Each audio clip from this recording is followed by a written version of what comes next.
Hello, this is Sannu Kumar. Congratulations, Kausal and Twinkle.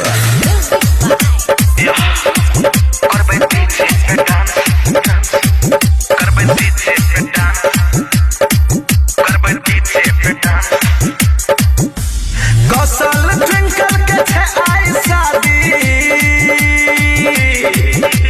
Kaushal twinkle के छे आई शादी, करे छे सब कोई रोमांस। आई है आई मिल गेले चांस करबे डीजे पे डांस, आई मिल गेले चांस करबे डीजे पे डांस, आई मिल गेले चांस करबे डीजे पे डांस, आई मिल गेले चांस करबे डीजे पे डांस। कौशल ट्विंकल के छे आई शादी,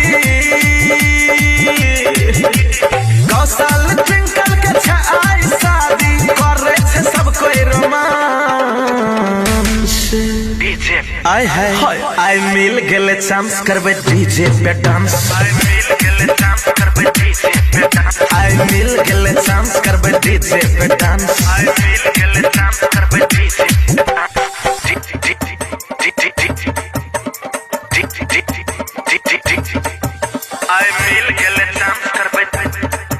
I will get